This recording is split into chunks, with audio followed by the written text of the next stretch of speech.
Baiklah para pendengar Bunimban, kali ini kita mulai lagi untuk membahas atau mempelajari kitab Al-Quran.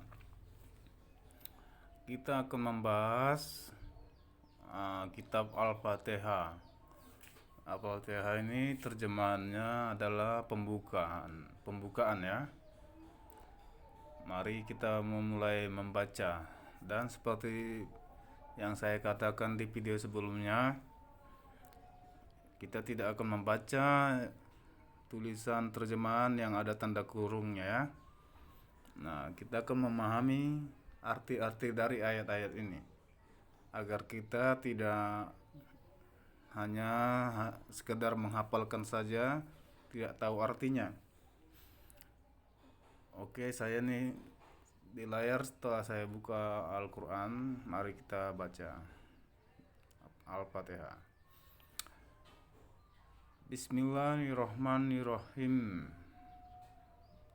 Bismillahirrohmanirrohim.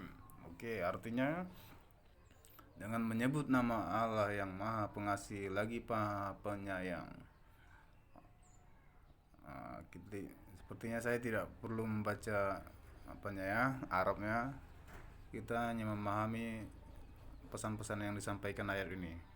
Dengan menyebut nama Allah yang Maha Pengasih lagi Maha Penyayang, segala puji bagi Allah, Tuhan seluruh alam, yang Maha Pengasih Maha Penyayang, pemilik hari pembalasan.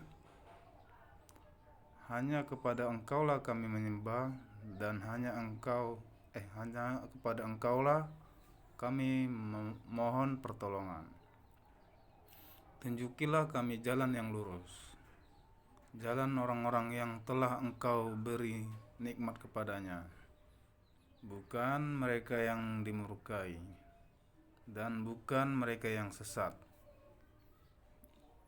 Ternyata hanya 7 ya. Dengan menyebut nama Allah yang Maha Pengasih. Nah, di sini sangat kontroversi ya. Dengan menyebut nama Allah. Nama Allah ini sebetulnya siapa? Menyebut nama Allah. Seperti contoh begini, menyebut nama manusia. Nama manusia ini siapa? Atau seperti itu ya. Saya tidak mengerti nih artinya. Tolong ya kalau ada yang paham, apakah ini hanya sekedar nama terus langsung tulisannya menyebut nama, mengapa tidak menyebut Allah saja ya kan? Nah, ini Allah ini gelar atau nama? Dengan menyebut nama Allah, saya rasa lebih cocok dengan menyebut Allah yang Maha Pengasih. Tidak cocok juga ya. Ya, namanya pun terjemahan sangat susah dipahami, oke? Segala puji bagi Allah. Allah, Tuhan seluruh alam. Allah ada Tuhan lagi. Tuhan Allah itu apa? Tuhan Allah atau Tuhan apa bedanya? Allah itu Allah. Nggak ngerti apa artinya ya. Tuhan ada Tuhan, ada Allah. Apakah ada dua Tuhan? Ada dua penguasa. Oke, yang Maha Pengasih, Maha Penyayang. Yang Maha Pengasih. Maha Pengasih, yang Maha Penyayang. Pemilik hari pembalasan. Hanya Engkaulah kami menyembah. Hanya kepada Engkaulah kami menyembah, dan hanya kepada Engkau kami memohon pertolongan. Tunjukilah kami jalan yang lurus, jalan orang-orang yang telah Engkau beri nikmat kepadanya. Oke.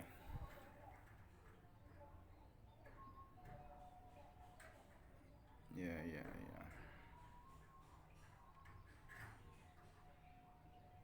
Kita lanjut ke Al-Baqarah. Al-Baqarah sudah ya. Kita cari-cari ayat yang perlu kita bahas. Sepertinya tadi di pembukaan itu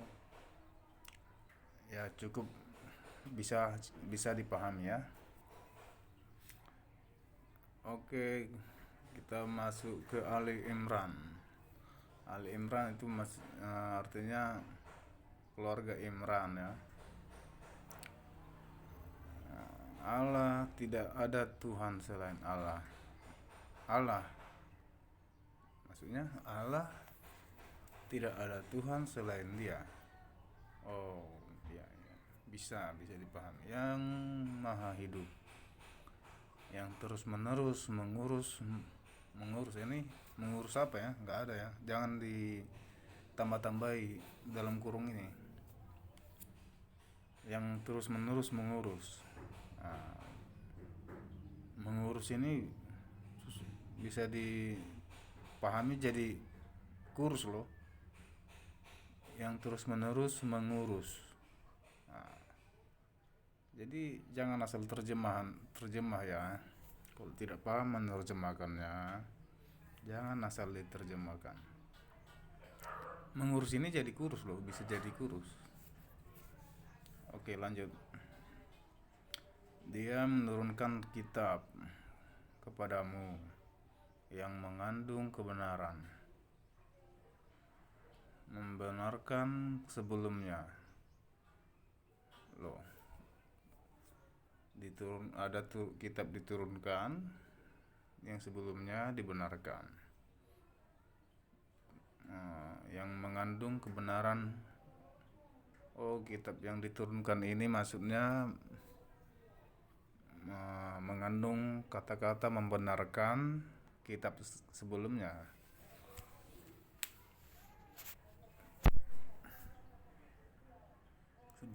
Dan menurunkan Taurat dan Injil. Wow, Taurat dan Injil.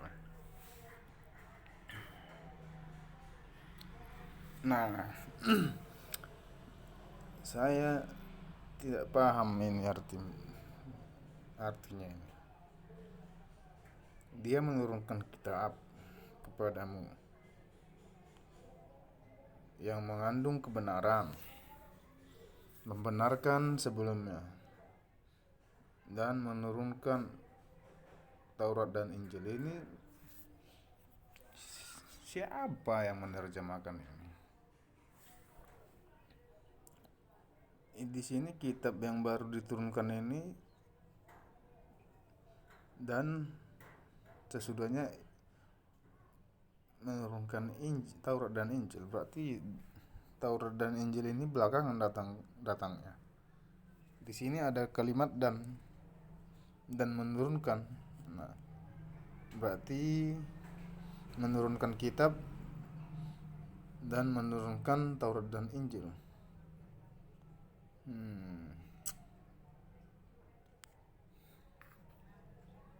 Sebelumnya sebagai petunjuk bagi manusia, dan dia menurunkan Al-Furqan dan dia sebagai petunjuk bagi manusia, dan dia menurunkan Al-Furqan ya, Al-Furqan bukan Al-Quran ya. Al-Furqan. Sungguh orang-orang yang ingkar terhadap ayat-ayat Allah akan memperoleh azab yang berat. Namun di sini kawan, teman-teman, Allah ini menurunkan Al-Furqan tapi tidak menguat apa isi-isinya. Isi Al-Furqan ini, ayat-ayat Allah ini tidak ada, tidak tahu kita apakah yang kita baca ini. Buat apa kita membaca sebuah buku yang menceritakan sebuah buku juga tapi ayatnya tidak ada. Harusnya kan kalau kita membaca buku itu tidak perlu lagi di dalam tulisan yang ada yang kita baca itu membahas tentang buku itu lagi. Harusnya buku itu mengatakan atau membahas cara-cara hidup seperti itu, cara cara berpikir, ibaratnya seperti pola-pola hidup yang benar. Harusnya yang tertulis itu, ini kita sudah buka buku, kemudian kita membaca, ternyata tulisannya membahas buku itu lagi tanpa membahas buku yang kita baca ini, dan tanpa ada isi yang penting atau apa pedoman yang diberikan buku itu, atau petunjuknya tidak ada ya. Hanya membahas-bahas buku doang. Tidak ada membahas bagaimana cara hidup yang benar, bagaimana memahami sesuatu, menanggapi sesuatu yang salah, ya, dan lain sebagainya. Ya, pokoknya aspek-aspek kehidupan ya. Harusnya buku ini membahas hal yang seperti itu, tapi sejauh yang saya baca, kebanyakan hanya mengatakan kitab lah, kitab ini, kitab, dan isi kitab itu tidak ada dijelaskan ya. Oke, kita lanjut. Bagi Allah tidak ada sesuatu pun yang tersembunyi di bumi dan di langit. Oh ya, bagi Allah ini tidak ada sesuatu pun yang tersembunyi di bumi dan di langit. Dialah yang membentuk kamu dalam rahim menurut yang Dia kehendaki. Tidak ada Tuhan selain Dia, yang maha perkasa, maha bijaksana. Dialah yang menurunkan kitab kepadamu. Ini tidak ada ya, jangan dibaca, jangan, ini tempelan Al-Quran, ini tempelan, dan Muhammad tanda kurung ini tempelan dari penerjemah. Dialah yang menurunkan kitab kepadamu, diantaranya ada ayat-ayat yang muhkamat. Itulah pokok-pokok kitab, dan yang lain mutasyabihat,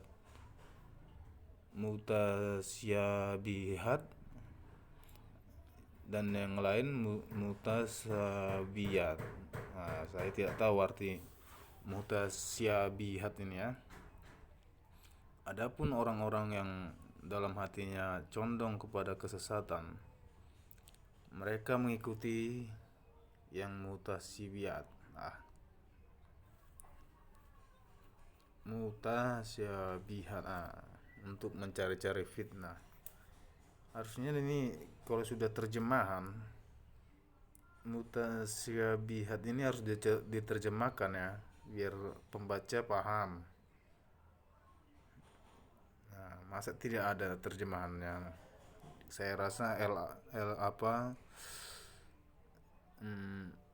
Lembaga Terjemahan Indonesia atau KBBI tidak mungkin, kurasa cukup mampu untuk menerjemahkan kalimat ini ya. Saya rasa cukup bisa, namun sepertinya ini tidak diterjemahkan oleh penerjemah Al-Quran ini, atau dia bodoh atau gimana, nggak tahu ya. Untuk mencari-cari fitnah dan untuk mencari-cari takwilnya, harusnya ini diterjemahkan biar paham yang membaca. Jadi kalau orang pun ingin masuk Islam, jadi paham apa yang perlu kita pelajari dari kitab ini ya. Dan saya tidak pembaca, dan saya tidak mau ingin mempelajari hadis-hadis ya. Hadis-hadis itu tidak bisa dipercayai. Nah, kalau yang Al-Quran ini, yang kitab yang dasar, sebaiknya kita sendiri harus mempelajari dasar-dasarnya. Hadis itu hanyalah tafsir-tafsiran yang yang tidak akurat, asal-asalan ya. Kecuali Allah. Oke, kita lanjut. Kecuali Allah. Dan orang-orang yang ilmunya mendalam berkata, kami beriman kepadanya. Semuanya dari sisi Tuhan kami. Tidak ada yang dapat mengambil pelajaran kecuali orang yang berakal. Oke. Ya Tuhan kami, jagalah Engkau condongkan ya Tuhan, janganlah Engkau condongkan hati kami kepada kesesatan. Mengapa Tuhan menyondongkan hati manusia kepada kesesatan? Setelah Engkau berikan petunjuk kepada kami, dan karuniakanlah kepada kami rahmat dari sisi-Mu. Sesungguhnya Engkau Maha Pemberi. Ya Tuhan kami, Engkaulah yang mengumpulkan manusia pada hari yang tidak ada keraguan padanya. Sungguh Allah tidak menyalahi janji. Tunggu sebentar kawan, ini harus kita bedah ini ayat ini ya. Ayat-ayat ini sangat tidak produktif ya. Ya Tuhan kami, Engkaulah yang mengumpulkan manusia pada hari yang tidak ada keraguan padanya. Hari apa ini? Hari Senin kah? Minggu, Jumat, Sabtu? Aduh, ditulis dong. Sungguh Allah tidak menyalahi janji.